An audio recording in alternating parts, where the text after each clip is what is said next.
Eh bien, bonjour à tous. Bienvenue dans ce webinaire que Limpide vous propose en ce début d'année 2023 sur le sujet de l'Arenh, et notamment des surcoûts qui vont être appliqués sur les consommateurs en 2023. Donc, voilà, on va commencer par se présenter brièvement parce que là, dans les invités, donc on avait évidemment des clients Limpides qui voulaient creuser un peu plus d'informations sur le sujet de l'Arenh. On a des prospects avec lesquels on ne travaille pas encore et à qui on souhaite montrer un petit peu l'étendue de nos services. Et puis également tout un tas de courtiers ou de fournisseurs, voilà, des confrères du milieu qui viennent par curiosité pour voir un petit peu ce qu'on fait. Donc nous, pour recontextualiser, Limpide, on est un cabinet de conseil qui optimise l'intégralité d'un budget d'électricité ou de gaz naturel, puisqu'on joue sur la partie fourniture qui est renégociable auprès des fournisseurs, la partie taxe qui est optimisable, et la partie acheminement sur laquelle voilà, on peut également faire des optimisations. Voilà, donc au programme de ce webinaire, donc on va commencer dans un premier temps une première section où on va parler du fonctionnement de l'Arenh. On va essayer de comprendre un petit peu l'origine, les modalités du dispositif, tout ce qui concerne le droit Arenh de chaque consommateur et les offres Arenh en tant que telles présentées par les fournisseurs d'électricité. Ah, là je partage pas? D'accord. J'ai oublié de vous partager mon écran, donc on va faire ça tout de suite. Tac, tac, tac. Ah, parce que j'avais des très belles slides, mais apparemment, c'est pas du tout partagé. Est-ce que là, donc du coup, on est bien partagé? Ok. Donc voilà, donc par rapport à ce webinaire donc qu'on va tenir, voilà, je vous remets les slides, parce qu'on avait fait des très belles slides pour cette introduction. Donc les sujets qu'on va voir dans un premier temps, le fonctionnement de l'Arenh. Donc on va vraiment quadriller tout le fonctionnement de cela. Et dans un deuxième temps, on va voir tous les risques associés à l'Arenh, donc c'est-à-dire tous les risques de surcoût qui vont peser sur les consommateurs, notamment là pour cette année 2023, pour tous les gens qui ont souscrit à des offres Arenh précédemment. Et enfin, on va conclure sur un petit peu les spécificités de chaque fournisseur. Et puis on va tirer quelques conclusions, voilà, de ce bon 3/4 d'heure, voire un petit peu plus qu'on va passer ensemble. Donc voilà, commençons par le commencement. Donc on va parler dans un premier temps du fonctionnement de l'Arenh en tant que mécanisme mis en place par l'État. Donc à l'origine, en fait, tout vient de plusieurs directives européennes, puisque l'objectif de l'Union européenne, enfin un des nombreux objectifs, c'est de libéraliser les marchés de l'énergie, donc de l'électricité et du gaz naturel. Donc c'est vraiment une impulsion qui date d'il y a au moins 30 ans.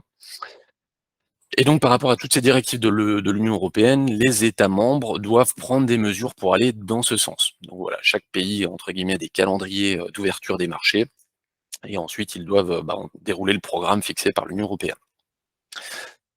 Les objectifs, les quelques objectifs, hein, parce que voilà, la liste est très longue, mais à la base, la libéralisation, ça devait inciter de nouveaux acteurs à produire de l'électricité, donc à investir dans des outils de production, fluidifier le marché, donc c'est-à-dire permettre à des opérateurs d'échanger des blocs d'électricité, donc des acheteurs, des vendeurs, un marché, des transactions et des prix.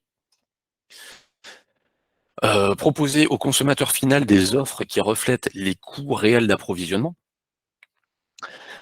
Supprimer les fameux tarifs réglementés qui sont entre guillemets l'apanage des fournisseurs entre guillemets en monopole. Donc une fois qu'on casse les monopoles, il n'y a plus de tarifs réglementés et entre guillemets chacun va négocier son tarif.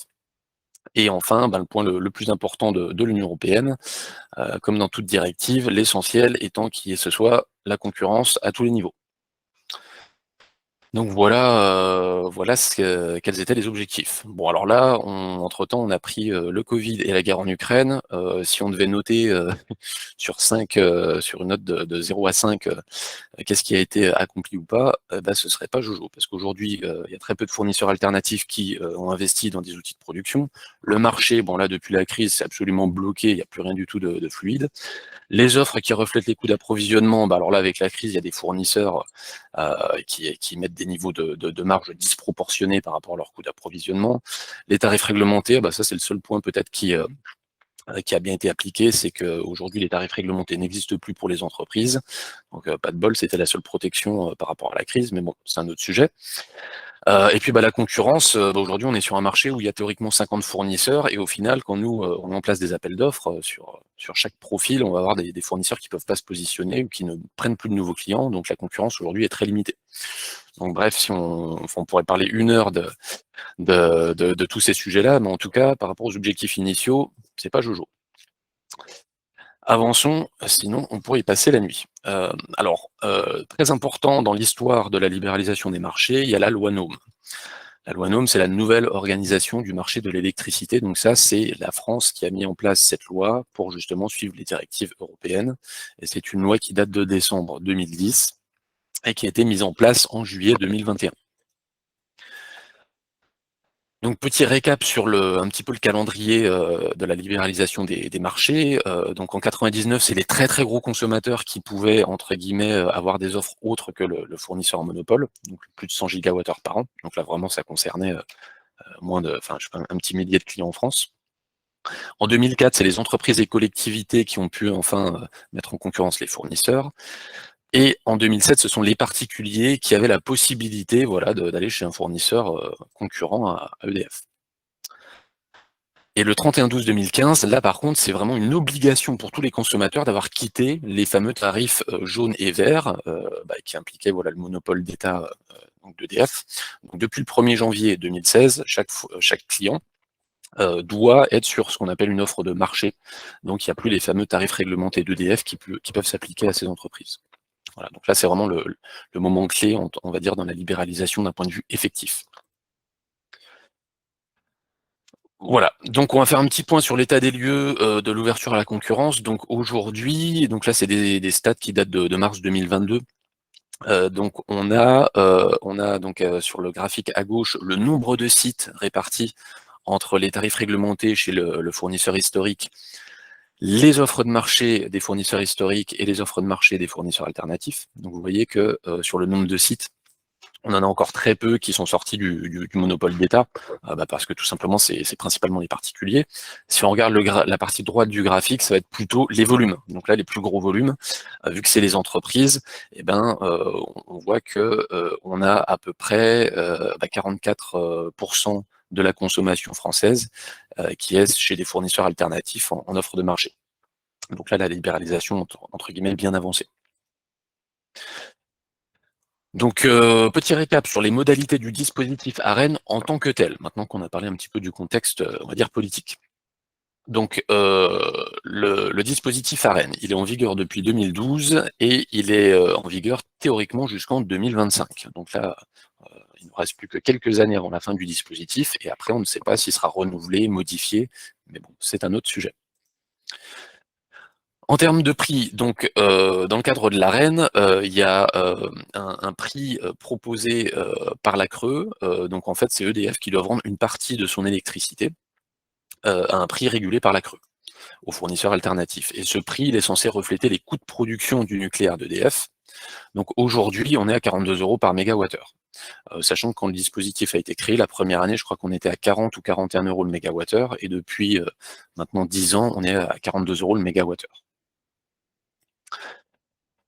Voilà, et donc le concept est le suivant, c'est que dans le cadre du dispositif ARENH, on a 100 TWh, donc quasiment un quart de la production d'EDF, qui est à disposition des fournisseurs alternatifs pour qu'ils puissent en fait acheter des volumes et ensuite proposer des offres aux consommateurs finaux. Bah oui, parce que quand on a libéralisé le marché, on avait d'un côté EDF qui avait la rente entre guillemets des centrales nucléaires, et donc quand on ouvre le marché, effectivement c'est compliqué pour un fournisseur alternatif de construire une centrale nucléaire et puis ensuite de commercialiser des offres le lendemain. Donc c'est pour ça qu'il y a eu ce dispositif visant à attribuer une partie des volumes produits par le parc nucléaire français aux fournisseurs alternatifs à ce prix régulé.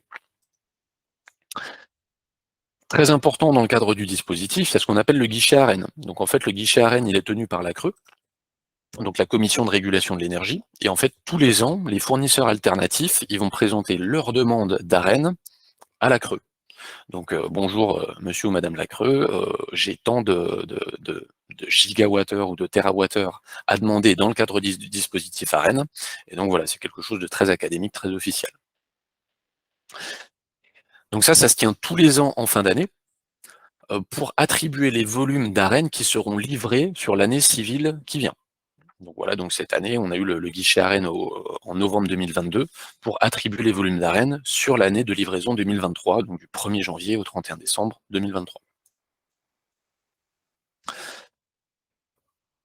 Petit point aussi important, au niveau de l'AREN, donc il va y avoir un impact sur ce qu'on appelle la garantie de capacité. Alors là, on va faire ça très vite parce que ça mériterait un webinaire d'une heure et demie dessus.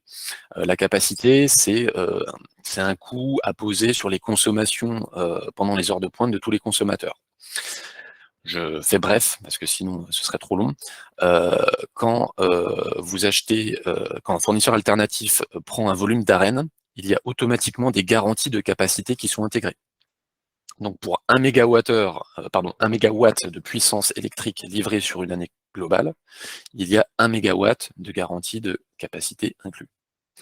En somme, pour éviter voilà, les détails, plus il y a d'AREN, moins il y a de garantie de capacité à payer. Donc là, on va passer sur le point qui est très important, c'est du coup le fournisseur. Donc les fournisseurs, comme on l'a vu, ils font leur demande auprès de la Creux pour avoir des volumes d'AREN. Et donc le fournisseur va demander la somme des droits de ses clients. Donc là, on va se focaliser sur le point vraiment du client, du consommateur, comment ça se calcule le droit à l'AREN. Parce qu'effectivement, on n'a pas le droit, enfin voilà, c'est un droit qui est très encadré.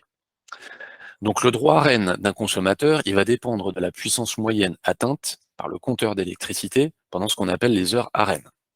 Alors les heures AREN, qu'est-ce que c'est? Je vous mets un tableau voilà, qui va être beaucoup plus parlant. En gros, c'est les heures plutôt sur la période été, donc d'avril à octobre, sur les plages, on va dire très creuses. Donc soit avril, mai, juin, septembre, octobre, on va dire pendant la nuit. Les week-ends, ainsi que le mois de juillet et le mois d'août, eux, dans leur intégralité, puisqu'on va dire c'est vraiment les périodes où il y a beaucoup moins de consommation. Donc voilà, donc plus un consommateur va avoir une puissance de soutirage importante sur ces plages-là, plus il aura un droit AREN qui va être important. Le tout va être pondéré par un coefficient de bouclage pour ajuster le droit de chaque consommateur. Donc le coefficient, il est proche de 1 par définition, donc c'est juste pour garder un petit peu de flexibilité, et donc là il est de 0,964 pour l'année de livraison 2023. Voilà, donc conclusion, chaque consommateur a un droit AREN qui lui est propre. Ce droit AREN de chaque consommateur, il va être déterminé par son historique de consommation sur les 12 derniers mois, au moment où il va solliciter l'offre d'électricité d'un fournisseur. Donc en fait, le fournisseur va étudier l'historique des 12 derniers mois pour voir quel était le volume d'heures AREN et ainsi calculer le droit du consommateur. Mais après, dans une réalité plus concrète, c'est une appréciation qui est propre à chaque fournisseur. Nous, chez Limpide, quand on sollicite une offre d'électricité à 2 fournisseurs différents, mais pour le même client, on a un fournisseur qui va mettre 70% d'AREN, l'autre va en mettre 55%. Donc là, je pense que chacun fait un petit peu ses tambouilles par rapport à ça. Voilà, donc conclusion aussi, pour illustrer vraiment le propos, un camping qui fonctionne que l'été, il va avoir un droit AREN beaucoup plus important qu'une station de ski, qui va fonctionner en hiver. Donc là, c'est très logique, il y a cette dimension saisonnière. Il y a la dimension aussi temporelle, donc une usine qui fonctionne en 3/8 va être beaucoup plus consommatrice sur les heures AREN qu'une usine qui fonctionne seulement 2 jours sur un 9h du matin à 18h. Donc du coup, l'usine qui fait les 3/8 aura un droit AREN beaucoup plus important que l'autre usine qui travaille 2 jours. Donc voilà un petit peu pour illustrer les enjeux. Donc maintenant, on va passer aux offres AREN en tant que telles, donc vraiment ce que les fournisseurs commercialisent auprès des clients. Alors un bref rappel en amont. Rappelons qu'est-ce que c'est une offre de marché en opposition à une offre AREN. Une offre de marché, c'est une offre qu'on appelle plus communément à prix fixe. Et en fait, le concept, il est très simple, c'est qu'au moment où le consommateur signe le contrat, le fournisseur, il achète sur le marché à terme, donc les marchés futurs, le volume prévu pendant la durée du contrat. Donc c'est pour ça que c'est un prix fixe, parce qu'au moment où le contrat il est conclu, le fournisseur passe la commande, il sait qu'il va avoir le volume à tel prix, donc il peut garantir au client ce prix-là. Donc voyons maintenant un petit peu plus concrètement ce que c'est en opposition à un contrat AREN. Alors on va dire un contrat AREN classique, parce qu'on verra à la fin de cette présentation que voilà, des contrats AREN, après chacun fait ses petites variantes avec des modalités qui peuvent un petit peu différencier, qui peut être différenciées. Donc là on va parler vraiment on va un peu caricaturer dans le cadre de cette présentation. Donc, un contrat AREN classique, ça stipule que il va y avoir un approvisionnement en électricité AREN à hauteur du droit du consommateur. En général, le consommateur va avoir droit, selon son profil, entre 50 et 80% de son approvisionnement via le mécanisme AREN. Et le reste, ça va être approvisionné par le fournisseur sur les fameux marchés à terme, en prix fixe, ou éventuellement sur les marchés spot. Mais bon, ça c'est un petit peu plus exotique, on va dire. Donc voilà, donc en somme, quand vous avez une offre AREN, bah, vous avez une partie qui est en AREN, entre 50 et 80%, qui donc là, tout dépend du mécanisme AREN, et le reste, eh ben, c'est fixé à la signature si votre fournisseur achète sur les marchés à terme.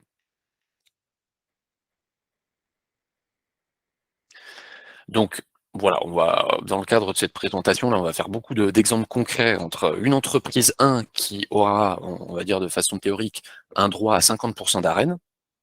Donc vous voyez, on coupe le camembert en deux, le camembert ou la pizza selon les goûts. Donc on a 50% de l'approvisionnement en bleu qui est en prix de marché, acheté sur le marché de gros par le fournisseur à la signature du contrat. Et puis la deuxième moitié, la moitié jaune, bah, c'est la partie qui est approvisionnée en AREN. Et donc l'entreprise 2, exemple qu'on va suivre tout au long de cette présentation, elle a 80% de droits AREN, donc du coup, il y a 20% qui doit être acheté par le fournisseur sur le marché à la signature du contrat. Donc bah, par définition, on va voir tout de suite que si les marchés sont à un prix élevé, bah, plus une entreprise aura d'AREN, plus elle va avoir un prix faible. Parce qu'effectivement, quand on a 80% du prix à 42 € et que le marché a un prix beaucoup plus élevé, eh ben, on ressort avec un prix de vente plus compétitif pour l'entreprise 2 que pour l'entreprise 1. Mais c'est ce qu'on va voir par la suite.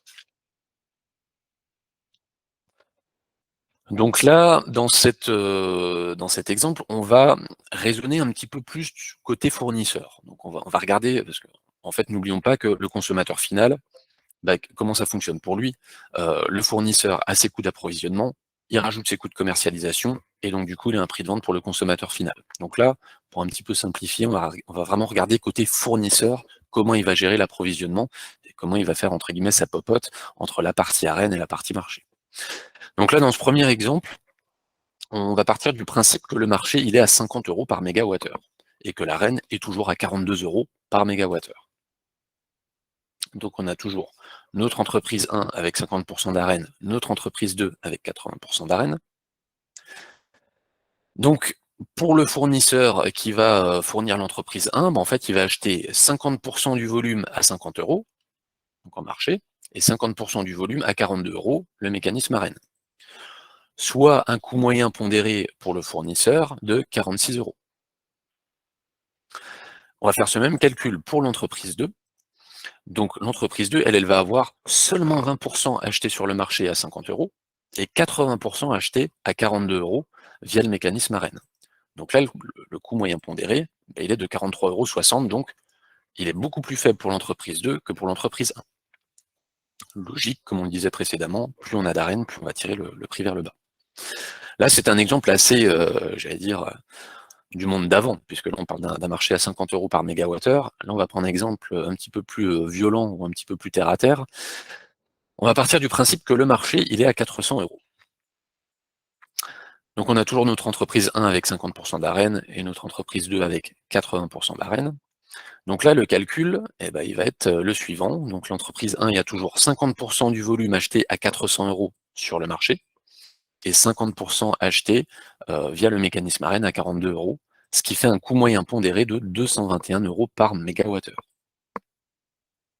Ce qui, dans l'absolu, pour l'entreprise, l'entreprise 1, vaut mieux avoir une offre AREN et avoir un prix d'approvisionnement à 221 € du mégawattheure que d'avoir une offre de marché où 100% est acheté sur le marché à 400 €, ce qui fait que du coup, le prix serait 2 fois plus élevé.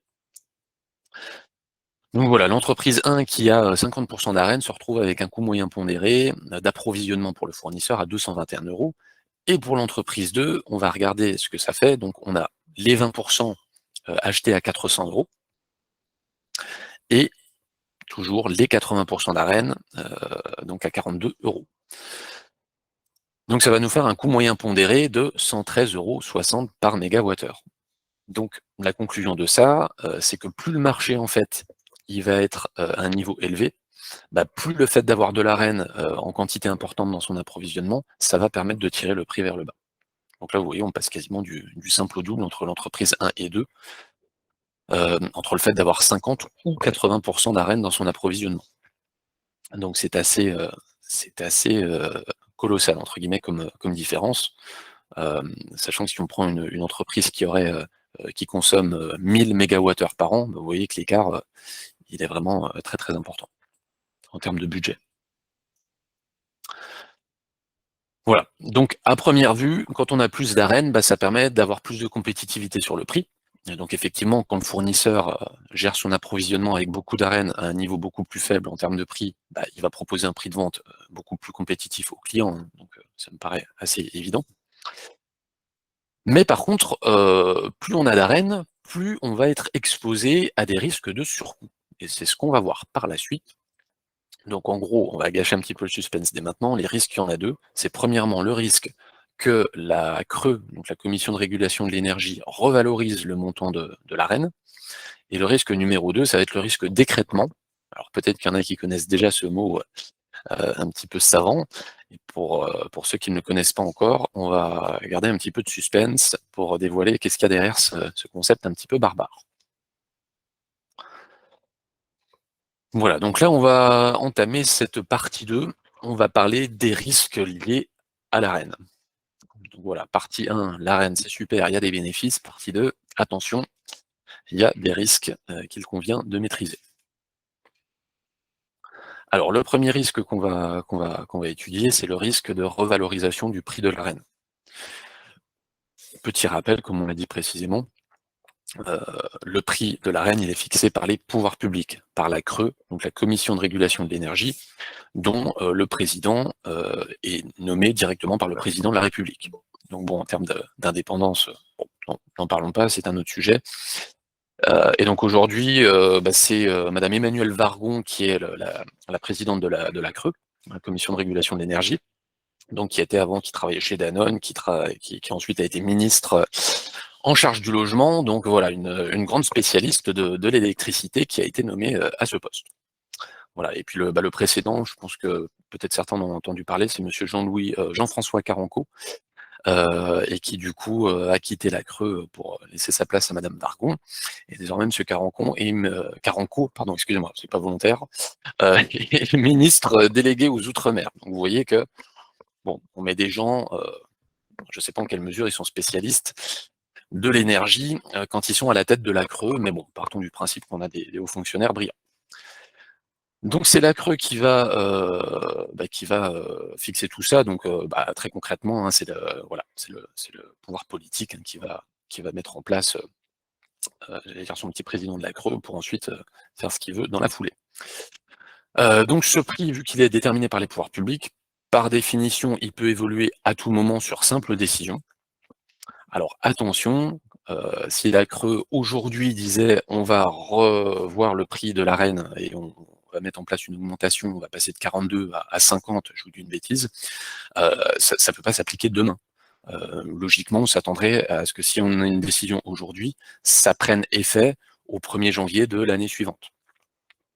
Ça, c'est la théorie. Après, voilà, dans des contextes de crise, on ne sait jamais trop comment ça peut se passer, mais bon, restons sur ce principe.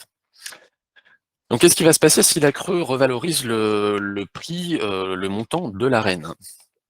Alors, il va y avoir en fait un impact direct sur le prix d'approvisionnement du fournisseur. Et donc ça, en fait, le fournisseur, vu qu'il va acheter son AREN plus cher que les 42 € initiaux, quand il a signé le contrat, ça va lui faire un surcoût, et ce surcoût, il va être répercuté à l'euro près sur le consommateur. Et ça, c'est prévu dans les modalités contractuelles, donc dans le contrat de fourniture d'électricité en AREN. On a vraiment ça qui est mentionné noir sur blanc. Toute évolution liée à l'AREN est répercutée sur le consommateur. Ce qui est d'un côté normal parce que le fournisseur ne peut pas prendre ce risque vu qu'il est énorme. On ne sait pas du tout sur un contrat de 3 ans à quel niveau sera l'Arenh dans 1 an, 2 ans, 3 ans. Donc voilà. Et cet impact, il va être proportionnel au pourcentage d'Arenh dans le contrat. Donc plus un consommateur a un pourcentage d'Arenh important, plus il va être impacté par le surcoût, et plus il a un pourcentage d'Arenh faible, moins il sera impacté. C'est ce qu'on va voir tout de suite. On va repartir sur nos petits camemberts. Donc on va partir du principe, juste pour faire un petit exemple, que l'Arenh passe de 42 à 50 euros par mégawattheure, sous une augmentation de 8 euros. L'entreprise 1, qui a seulement 50% d'Arenh, en fait, il n'y a que la moitié de son approvisionnement qui va être impacté par le plus 8 euros. Donc la moitié qui prend 8 euros, c'est au niveau global, donc on a un surcoût de 4 euros par mégawattheure. Pour l'entreprise 2, on va avoir 80% qui est impacté par le plus 8 euros, donc ça va faire un surcoût de 6,40 euros. Donc conclusion, plus vous avez d'Arenh, plus vous allez être impacté par ce surcoût si l'Arenh augmente en termes de prix. Voilà, je suis passé un petit peu vite parce que c'était le risque gentil. Bon, voilà, pour l'instant, l'Arenh est toujours à 42 euros, donc pour l'instant, la question se pose pas trop. Et puis d'un point de vue conceptuel, vous avez compris, c'est relativement simple. C'est au prorata du pourcentage d'Arenh que vous avez, donc voilà, c'est assez simple à comprendre. Et là, on va embrayer sur le sujet plus complexe, qui est le risque lié à l'écrêtement. Alors, on va dévoiler tout de suite ce que c'est ce concept d'écrêtement. Lors du guichet Arenh, en fait, si la demande elle est supérieure à l'offre, qu'est-ce qui se passe? Il n'y en a pas pour tout le monde. Donc c'est là qu'arrive le concept d'écrêtement.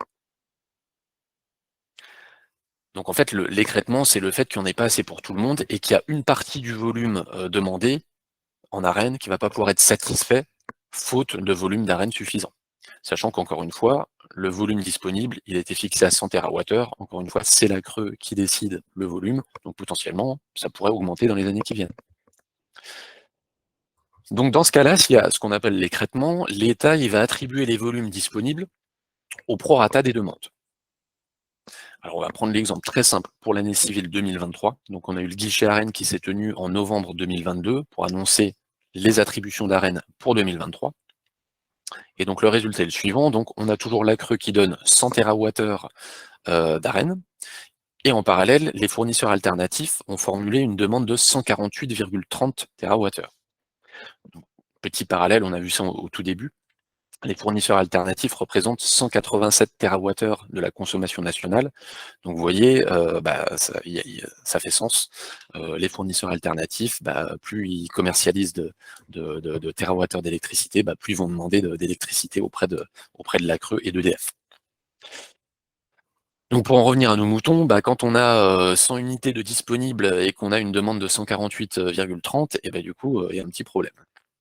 Donc le taux d'attribution, il va être le suivant, il va être de 100, donc le volume disponible, divisé par 148, le montant, le volume total qui a été demandé. Donc en fait, là, pour 2023, on a un taux d'attribution de 67,43%. Donc en fait, chaque fournisseur qui a demandé 100 en Arenh se voit attribuer 67,43. Et le taux d'écrêtement, donc justement la partie manquante, ça va être les 48,30 qui dépassent les 100 TWh. Donc le concept d'écrêtement, alors j'ai un collègue Camille qui aimait bien expliquer que l'écrêtement, on prend ce qui dépasse et on coupe la crête. Donc en fait c'est vraiment ça, là on coupe ce qui dépasse des 100. Donc on a 48,30 de TWh d'électricité qui ne seront pas satisfaits. Et donc ça, divisé par le volume total demandé, le taux d'écrêtement, il est à 32,57%. Et d'un point de vue purement mathématique, le taux d'attribution plus le taux d'écrêtement, qui est le taux de non-attribution, mécaniquement, on est à 100%. Voilà. Donc là, on va voir un petit peu l'historique des demandes pour que vous compreniez plus concrètement ce que ça représente. Donc là, on a la courbe. En rouge, on a la barre des 100 TWh disponibles dans le cadre du mécanisme Arenh. Alors, à un moment, il y a un petit pic en 2022. Je mets volontairement ça sous silence parce que ça mériterait une bonne demi-heure et on n'a pas le temps. Mais en gros, à cause de la crise, l'État avait débloqué temporairement un volume d'Arenh supplémentaire. parce qu'il y a eu une énorme demande de 160 TWh cette année. Donc du coup, voilà, pour que les fournisseurs alternatifs se retrouvent pas trop en difficulté, l'État avait rajouté un petit volume d'AREN supplémentaire. En bleu, on a la demande pour chaque année. Donc vous voyez, avant 2017, les demandes étaient assez marginales, parce qu'en fait, les fournisseurs achetaient principalement sur le marché, où les prix étaient moins chers que 42 € du mégawattheure. À partir de 2018, quand les prix ont commencé à monter et dépasser les 42 € du mégawattheure, il y a de plus en plus de fournisseurs qui ont recouru à l'AREN. D'où aujourd'hui la situation qu'on connaît avec des marchés à des niveaux très très élevés. Tous les fournisseurs, quasiment l'intégralité de leur approvisionnement se fait en AREN, d'où des demandes très très importantes. Donc là, on voit que pour 2023, la demande des fournisseurs alternatifs est de 148,30 TWh, comme on l'a vu précédemment, un petit peu moins que l'année précédente, parce que n'oublions pas que c'est la demande des fournisseurs alternatifs. Donc, vu qu'avec la crise, on a pas mal de consommateurs qui ont rebasculé sur l'opérateur historique, et du coup, ça a un petit peu fait baisser par rapport à l'année dernière où on était à 160,33 TWh. Voilà, donc par rapport à cette courbe, je vais vous présenter les taux d'écrêtement, donc les taux d'AREN manquants au niveau national versus les taux d'attribution pour chaque année. Donc vous voyez, jusqu'à 2018, de l'écrêtement, il n'y en avait pas. Donc à chaque fois qu'un fournisseur alternatif demandait de l'AREN, il avait tout le volume qu'il avait demandé. Et c'est à partir de 2019 que ça se complexifie, et il y a ce côté 2022 que vous voyez en barré, et puis après 2022 corrigé. Ça, c'était 2022 avant que l'État ne fasse le geste de remettre un volume d'AREN supplémentaire. Donc la partie barrée, c'est le taux d'écrêtement quand il y avait seulement 100 TWh d'offert. Et puis le 2022 corrigé, c'est le taux d'écrêtement à 25,02%, après que l'État ait réinjecté une dose d'AREN supplémentaire temporairement, afin de faire baisser le taux d'écrêtement. Et pour 2023, donc pour l'année en cours, donc on a 32,57% d'AREN qui n'a pas été satisfait. Bon, c'est relativement simple, on va dire que c'est un tiers des demandes qui n'a pas été satisfait. Alors, pour les fournisseurs, on va voir comment ça se passe quand il y a un écrêtement. Le fournisseur, en fait, vu qu'il avait prévu à la base initialement d'avoir tout le volume d'AREN qu'il avait demandé, du coup, s'il subit un écrêtement, il va devoir acheter les volumes écrêtés, les volumes qu'il ne pourra pas avoir en AREN, et il va les acheter en général sur les marchés à terme, ce qu'on appelle les marchés de gros. Et le prix de ces volumes, c'est ce qu'on va appeler les prix de remplacement. Parce qu'effectivement, ce tiers d'AREN non satisfait, faut le remplacer par un volume d'électricité approvisionné d'une autre façon, donc sur le marché, via un nouveau prix qui va être le prix de remplacement. Et le problème, c'est que si le prix de remplacement, donc le prix sur les marchés pour acheter le tiers manquant d'AREN, c'est supérieur au prix de l'AREN, c'est-à-dire 42 €, ça va engendrer un surcoût pour le fournisseur qui va être répercuté de plein droit au consommateur. Voilà, donc c'est exactement ça, c'est prévu dans les modalités contractuelles. S'il y a un surcoût pour le fournisseur, c'est répercuté au consommateur final, et ça, c'est le principe du contrat REN. On va faire des exemples de calcul de surcoût. Je vois qu'il est 11h05, donc je pense qu'on va un petit peu déborder, c'est pour ça qu'on avait tablé sur 3/4 d'heure, mais peut-être qu'on pourra se permettre de rester une petite heure. Donc voilà, si vous pouvez rester présent, avec plaisir, et si vous devez partir, on pourra de toute façon vous envoyer la rediffusion de cette présentation.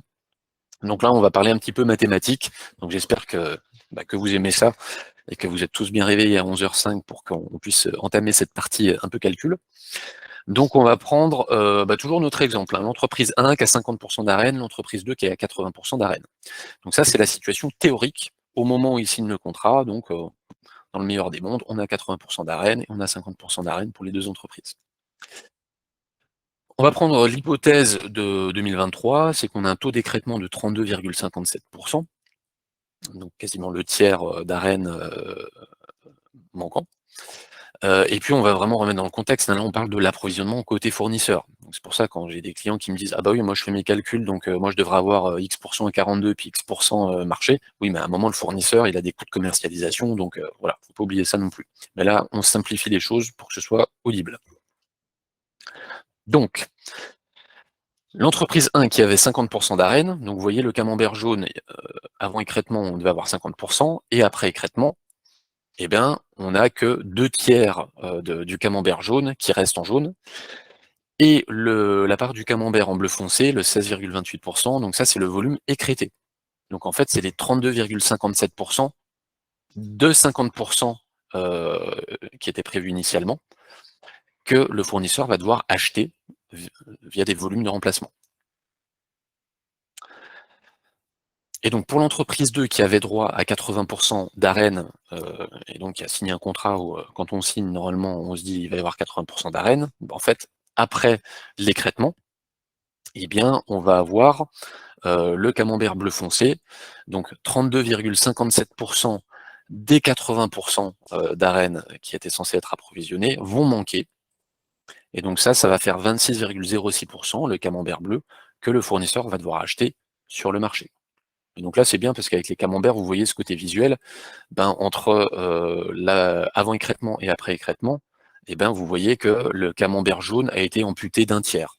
Il était amputé des 32,57% d'écrêtement. Et c'est donc le volume écrété, donc la part bleu foncé du camembert, que le fournisseur va acheter sur les marchés de gros. Donc voilà, reprenons exactement là où on en était, et là on va calculer avec une hypothèse. Imaginons que sur le marché, le mégawattheure s'échange à 450 €, donc le fournisseur il va acheter la partie écrétée, donc la partie bleu foncé du camembert, à 450 €. On va calculer le surcoût pour l'entreprise 1. Donc le surcoût, ça va être les 16,28% du camembert bleu, qui vont être achetés à 450 au lieu de 42. Donc si on veut calculer le surcoût au niveau global, ça va être 16,28% fois, entre parenthèses, 450 le prix du marché, moins 42, ce qui était censé être le prix d'approvisionnement avant qu'arrive l'écrêtement. Et donc ça génère un surcoût de 66,42 € par mégawattheure. Si on prend une entreprise qui a 500 mégawattheures par an, ça fait un surcoût de 33 000 €. C'est assez important. Dans un budget, c'est pas négligeable.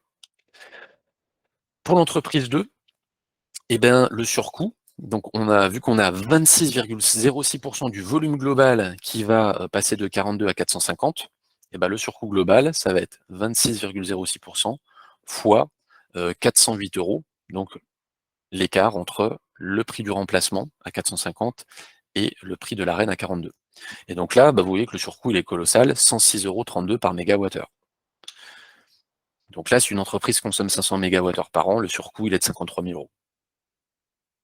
Donc là, ça commence à faire mal quand il y a un écrêtement comme ça.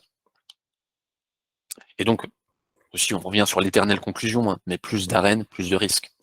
Voilà, donc le consommateur qui a 50% d'arène, il va avoir des surcoûts plus faibles que celui qui a 100% d'arène. Ça, c'est mécanique.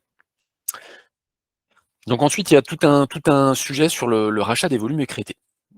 On va pas trop rentrer dans les détails, mais en fait, le fournisseur, quand il va racheter des volumes écrétés, il peut les acheter sur les marchés à terme, les marchés de gros, où ça se fait un peu moins, mais de gré à gré. Dans tous les cas, les achats ils vont se faire au mois de décembre pour l'année civile qui vient. Parce que rappelons-le, le guichet à Rennes se tient en général au mois de novembre. Les résultats cette année, donc en 2022, ont été annoncés le 1er décembre. Donc vu qu'il s'agit d'acheter les volumes manquants pour l'année qui arrive, en fait, les fournisseurs, ils ont entre la date d'annonce de la creux, donc le 1er décembre, et le 31 décembre, pour acheter des blocs d'électricité pour, j'allais dire, boucher les trous, donc acheter les volumes écrétés pour l'année civile qui vient. Voilà. Et donc il y a un point très, très important, c'est que les fournisseurs, en fait, ils vont acheter à leur guise et à la période où ils veulent les volumes écrétés sur les marchés, ou de gré à gré. Certains fournisseurs vont vous préciser dans leur contrat à quelle date ils vont racheter les volumes écrétés. D'autres vont pas du tout le préciser, ou ils vont le faire a posteriori, une fois que le mois de décembre est passé, et quand ils envoient le petit formulaire au mois de janvier pour dire au client, voici le surcoût pour l'année qui vient, voici la petite explication.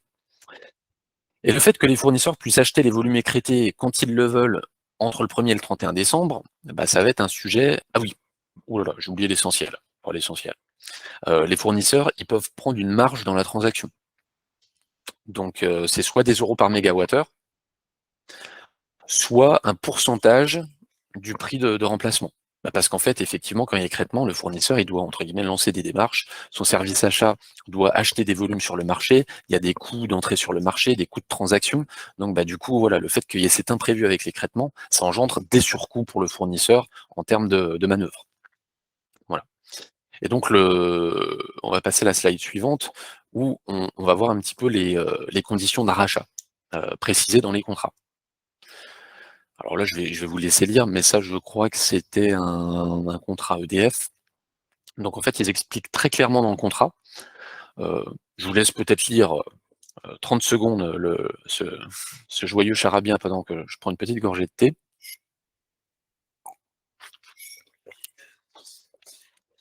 Ah, c'est écrit en petit, donc ouais, je vais vous le lire, alors c'est pas ragoûtant. Donc le prix de remplacement, c'est la moyenne arithmétique des prix settlement, cours de compensation, du calendar baseload pour l'année AL, donc année de livraison, publié par EEX entre la date de publication de l'évolution du dispositif AREN ou de l'écrêtement AREN inclus, et le 15 décembre de l'année précédent, donc de l'année AL-1. Ce prix sera majoré de frais d'accès marché de 10 centimes par mégawattheure pour les publications de décembre. Bon, en fait, pour faire simple, le fournisseur dit qu'il va acheter les volumes écrêtés entre le 1er et le 15 décembre. Donc en fait, il va prendre il va répartir ses achats un petit peu tous les jours entre le 1er et le 15 décembre. Et donc, pour calculer le surcoût, il va prendre la moyenne des prix constatés sur le marché sur ce créneau-là, en rajoutant 10 centimes d'euros par mégawattheure. Et c'est ça qui va être impacté au client dans le calcul du surcoût. Bon, là, je vais prendre un autre exemple d'un autre fournisseur qui, lui, explique que le prix de remplacement, c'est le prix de clôture du produit baseload. Alors, baseload, c'est un produit sur le marché électrique. De l'année concernée, publié par EEX, donc la plateforme voilà, marché, le premier jeudi du mois de décembre, suivant l'annonce de l'écrêtement. Donc en fait, pour faire très simple, l'écrêtement a été annoncé le 1er décembre, donc le premier jeudi du mois, ce fournisseur-là achète ce jeudi-là tous les volumes écrêtés. Et comme ça, c'est sur ce prix qui est constaté sur le marché ce jeudi-là qu'on va calculer les surcoûts. Et évidemment, il y a une petite marge de 20 centimes cette fois-ci par mégawattheure.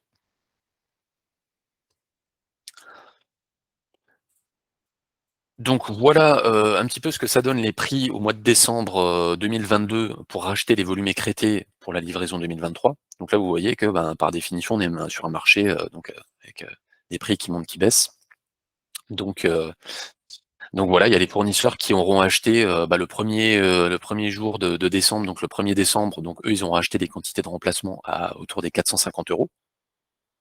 Donc le client va prendre un surcoût lié à l'écrêtement sur la base d'un prix de remplacement à 450. Et puis celui qui aurait acheté le 28 décembre, lui, le prix de remplacement, il va être à 280 euros du mégawattheure. Donc le surcoût pour le client va être beaucoup plus faible. Donc c'est là qu'il y a une espèce de, je ne vais pas dire d'injustice, mais de hasard. À quel moment le fournisseur avec lequel vous avez un contrat va acheter les volumes manquants. Là, c'est un petit jeu de roulette russe. Donc on va prendre un exemple très simple. Donc on a notre entreprise 2 qui a 80% d'AREN et qui a 26,06% de son volume global qui doit être racheté sur les marchés. Donc si on prend le fournisseur 1 qui achète sur les 5 premiers jours de décembre, ça va nous faire un prix de remplacement, donc la moyenne des 5 premières journées de cotation sur le marché en décembre, ça faisait un prix moyen de 452,07 €. Donc le surcoût, ça va être le camembert bleu foncé, les 26,06%, fois le prix de remplacement, 452 €, moins le prix théorique de l'AREN, 42. Donc ça va faire un surcoût à 106,86 €. On va prendre un exemple 2. Bon, alors là, c'est vraiment pour titiller. On prend vraiment l'exemple théorique pour montrer le plus grand écart. Il va acheter les quantités écrêtées le 27 décembre, là où le prix de marché est à 276,42 €. Donc le surcoût, ça va être le camembert bleu, donc 26,06%, le bleu foncé, fois le prix de remplacement, moins 42 €, le prix théorique de l'AREN. Et donc là, ça va nous faire un surcoût à 61,09 €. Donc vous voyez, le même client qui a 80% d'AREN, en fonction que son fournisseur achète les 5 premiers jours de décembre ou le 27 décembre, le surcoût, il passe du simple au double. C'est la magie de l'AREN. Donc voilà un exemple concret pour vous dire en quoi ça peut impacter. On arrive au terme de ces 45 minutes, donc je vais passer la dernière partie très très vite, hein, et puis après on va clôturer là-dessus. Donc sur les spécificités et les conclusions qu'on va tirer de tout ça. Donc déjà, là je vais parler plus vraiment sur les contrats d'électricité, comment ça se matérialise. On a des fournisseurs qui affectent le bénéfice AREN selon différentes modalités. Certains fournisseurs vont mettre l'AREN à bloc sur l'été. Donc là, je prends l'exemple, c'est un contrat Engie où le consommateur a des pourcentages très très importants d'AREN, mais seulement sur l'été. Et par contre, la partie hiver, j'allais dire pas un pet d'AREN. Donc donc mécaniquement, la grille de prix, on va avoir des prix très élevés sur la pointe, leur plein hiver, leur creuse hiver, donc les 3 premières colonnes, vu qu'il n'y a pas d'AREN. Et par contre, les colonnes heure plein été, heure creuse été, vu qu'il y a des pourcentages d'AREN très très importants, là les prix vont être dérisoires. On peut même se retrouver avec des prix parfois négatifs selon les tambouilles des fournisseurs. Les prix négatifs en général, c'est sur leur creuse été quand le consommateur consomme moins. Évidemment, sinon, ce serait compliqué. D'autres fournisseurs, ils vont lisser sur toute l'année. Donc là, j'ai fait un petit screenshot d'un contrat EDF, hein, pour pas le nommer. Donc en fait, il y a un taux d'AREN de 80,30% du 1er janvier 2024 au 31 décembre 2025 sur le contrat de ce client. Et il n'y a pas de logique saisonnière. Donc c'est 80% tout au long de l'année. Donc vous voyez que si les pourcentages d'élevés importants d'Engie, donc la grille bleue, sur l'été, on les remet en pourcentage d'AREN moyen pondéré par les consommations sur l'hiver et sur l'été. En fait, voilà, selon la répartition de consommation du client, on va se retrouver à 60, 70, 80% d'AREN, vu qu'en général, un consommateur consomme beaucoup sur les heures d'hiver.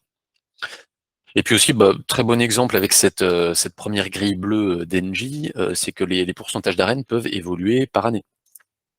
Encore une fois, vu que, bon, je rentre pas dans les détails, hein, mais il y a plein d'explications à ça. Mais voilà, le taux d'AREN, potentiellement, il peut changer. Donc, typiquement, quelqu'un qui a la première grille de prix chez Engie, s'il y a des surcoûts liés à l'AREN, les surcoûts, ils vont être impactés seulement sur l'été. Donc, sur leur plein été, pas mal, et sur leur creuse été, énormément. Donc, si le prix de l'AREN augmente d'1 €, leur plein été va augmenter de 1,17 €. Et leur creuse été va augmenter de 2,23 €. Donc là, ça fait mal. Mais par contre, l'hiver n'est pas touché. Donc ça, c'est voilà, à double tranchant. S'il y a écrêtement, en fait, il n'y a que les prix d'été qui vont être impactés par l'écrêtement. La partie hiver, vu qu'il y a 0% d'AREN chez Engie, ça ne va pas bouger. Donc le prix qu'il y a eu à la signature, c'est le prix qui va s'appliquer dans toute la durée du contrat. Et les risques de surcoût vont peser seulement sur leur pleine et leur creuse été. Et donc voilà, là par contre, vu qu'il y a des gros pourcentages d'AREN sur ces postes-là, entre le prix à la signature et le prix après surcoût, l'été, il va effectivement, avec l'écrêtement qu'on a connu, il va vraiment exploser. Et dans l'autre sens, la deuxième grille de prix, donc qui est du EDF, là c'est lissé sur toute l'année. Donc le bénéfice AREN, il porte vraiment sur toute l'année, et le surcoût, il va être dispatché également sur toute l'année. Donc ça fait quelque chose de plus lissé. J'ai pris EDF Engie, mais chaque fournisseur fait un petit peu sa popote à sa façon. Et donc c'est en ça qu'il y a une grande diversité des options possibles pour le consommateur. Autre spécificité, c'est comment le fournisseur va présenter le bénéfice AREN. Alors là, on a vu des exemples où les fournisseurs présentaient l'AREN en pourcentage de la consommation globale. C'est ce sur quoi on a fait tous les calculs dans le cadre de cette présentation, parce que c'est le plus simple. On a des fournisseurs qui présentent le bénéfice AREN en mégawatts.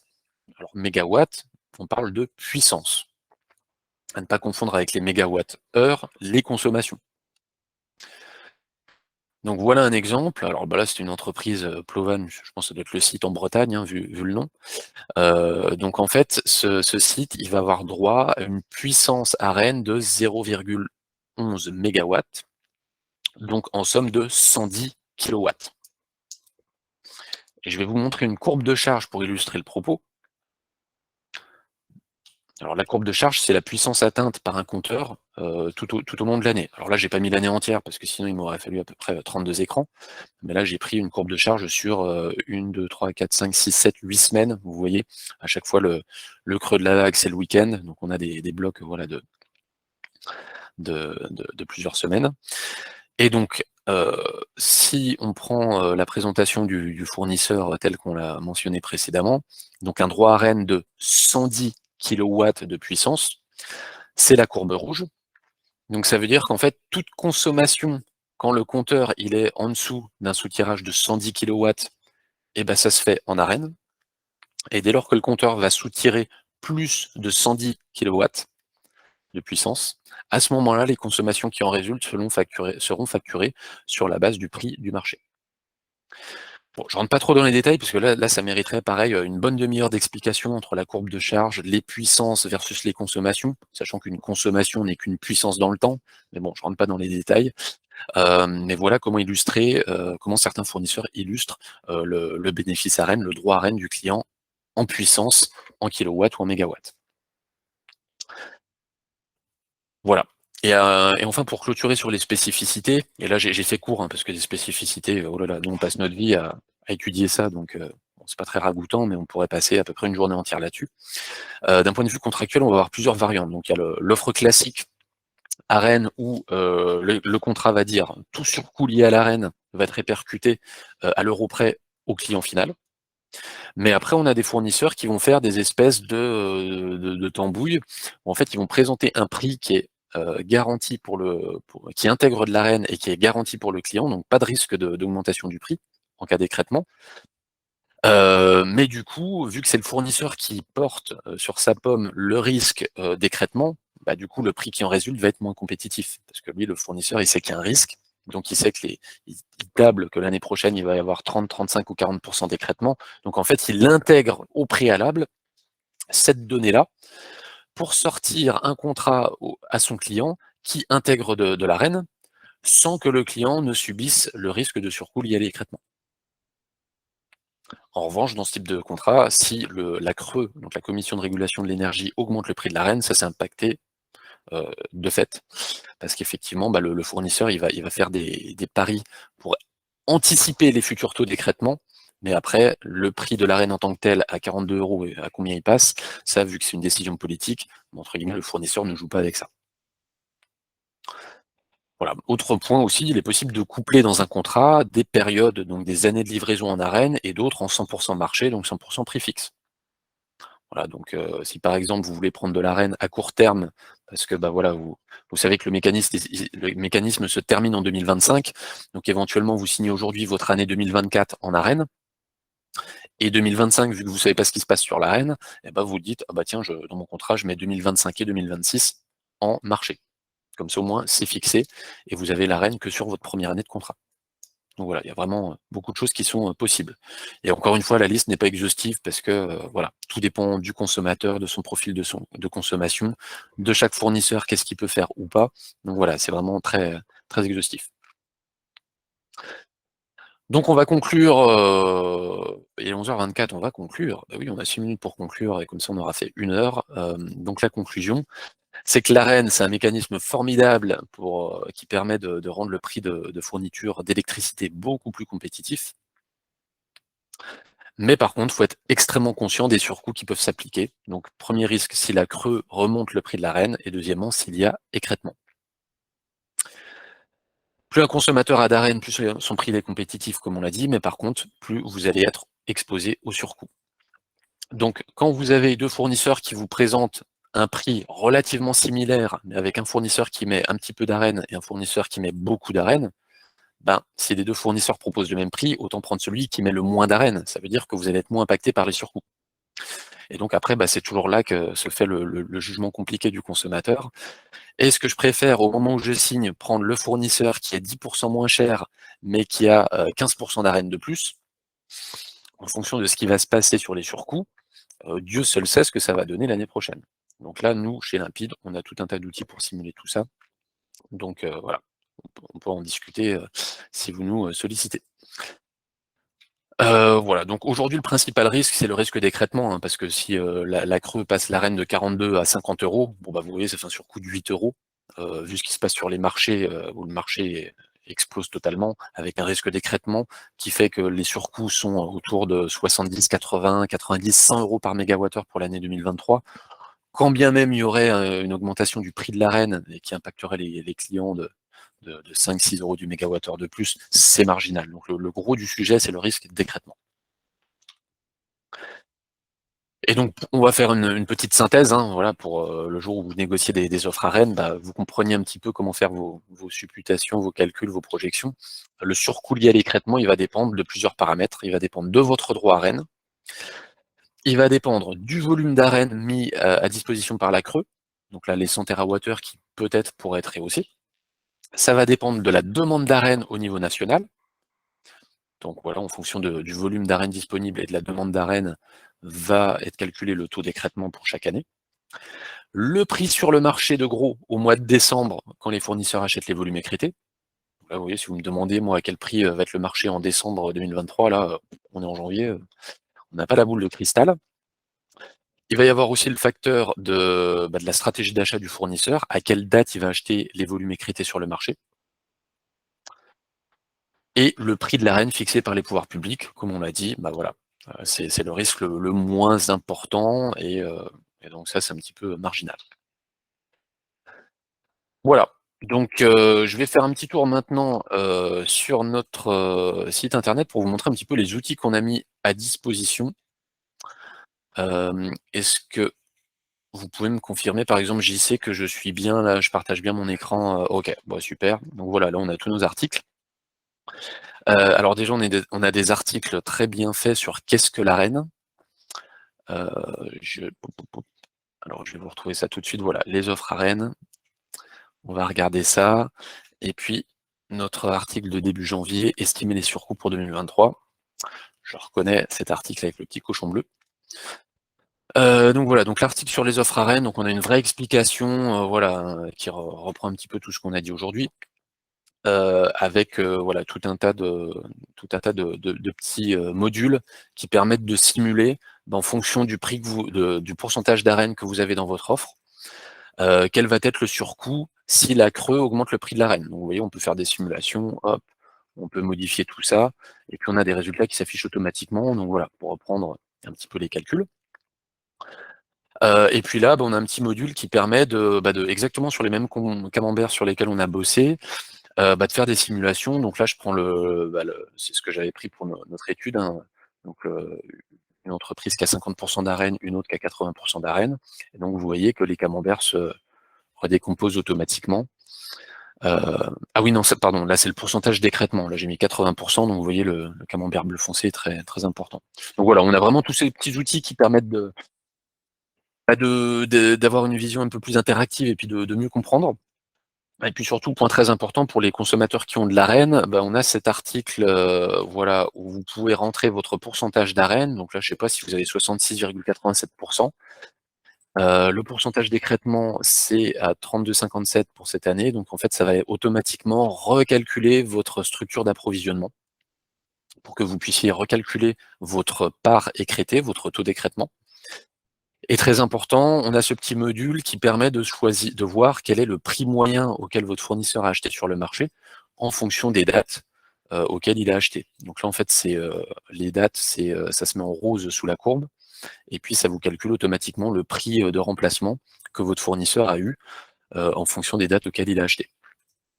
Donc voilà, donc là, on peut saluer le service IT qui est à côté de moi, qui a fait un excellent boulot. Bien joué. Donc voilà, c'est très didactique, très intéressant. Et donc ça permet aussi surtout de bien pouvoir calculer vos surcoûts et de budgétiser.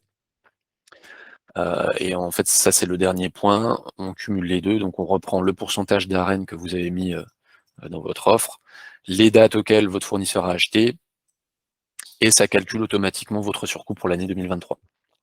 Donc ça c'est vraiment très très très intéressant. Reprenez votre contrat, mettez votre pourcentage d'arène, regardez un petit peu dans les conditions sur quelle période votre fournisseur a acheté, et puis comme ça, automatiquement, vous avez votre surcoût arène qui est calculé. Petite précision, là le calcul il fait abstraction de l'éventuelle marge que prendrait le fournisseur pour la transaction, pour acheter les volumes de remplacement. Ce qu'on montrait dans la présentation, des fournisseurs qui vont prendre 10 centimes, 20 centimes par mégawattheure pour la transaction. Donc là, nous, on en fait abstraction, mais part du principe que c'est marginal. Voilà pour les outils qu'on a. Donc vraiment, n'hésitez pas à aller sur notre site www.limpide.net et aller dans la section publication. Vous allez retrouver tout ça pour que ce soit le plus clair possible. Donc si vous avez des questions, alors si vous êtes client Limpide sur la partie fourniture, si c'est Limpide qui a renégocié votre contrat d'électricité et que vous êtes en consulting, c'est-à-dire que c'est vous qui nous rémunérez, et ben vous pouvez solliciter votre consultant dédié pour avoir des explications si vous avez des questions. Si vous êtes client sur la partie fiscalité énergétique ou sur l'acheminement et que vous n'êtes pas encore client Limpide sur la partie fourniture, n'hésitez pas à solliciter votre interlocuteur pour avoir une proposition de service sur la partie fourniture. Surtout si vous avez des contrats qui se terminent en 2023, là, il y a des vraies questions à se poser. Et puis si vous n'êtes pas client du tout, sollicitez-nous pour une proposition de service globalement sur la partie énergie. On peut regarder si vous êtes éligible aux exonérations de taxes, etc. Et donc, bref, petit rappel, si vous souhaitez rentrer en contact avec nous pour une première fois, voici nos coordonnées téléphone, mail, et puis encore une fois, notre site internet, limpide.net. Voilà, donc j'espère que cette présentation, elle était claire. On a un petit peu débordé, on était parti sur 45 minutes, on a fini sur 1 heure, donc bon, faut toujours viser un petit peu plus court pour avoir une petite part pour la soif, comme on dit. Donc voilà, j'espère qu'on a fait un tour assez précis pendant cette heure. On va vous renvoyer, on va mettre cette présentation, ce webinaire en rediffusion sur YouTube et puis on va vous le rediffuser. Donc voilà, comme ça, si à un moment vous voulez des informations, reprendre un petit peu ce qui a été dit dans cette présentation, vous le pourrez. Et puis, voilà, j'espère que c'était clair. Et puis, bon courage en tout cas, si vous avez des contrats d'électricité à renégocier, parce qu'en ce moment c'est très compliqué avec les contrats à Rennes. Et puis, si vous êtes client Limpide, à très bientôt, pour qu'on puisse faire le point sur vos budgets d'électricité quand il y aura besoin. Et puis, si vous avez des échéances proches, vraiment, l'idée c'est de bien mettre le train sur les rails en ce début d'année, bien comprendre les mécanismes, qu'est-ce que c'est les offres à prix fixe, qu'est-ce que c'est les offres à Rennes, comprendre les tenants, les aboutissants, et comme ça, le jour où on vous remet des offres, il y a déjà une grosse partie du travail de pédagogie qui a été fait par vos soins, et ça nous permet d'être plus efficace. C'est aussi ça, un des intérêts de ces webinaires. Voilà, je vous remercie pour votre attention, et puis en vous souhaitant une très bonne journée, et à très bientôt.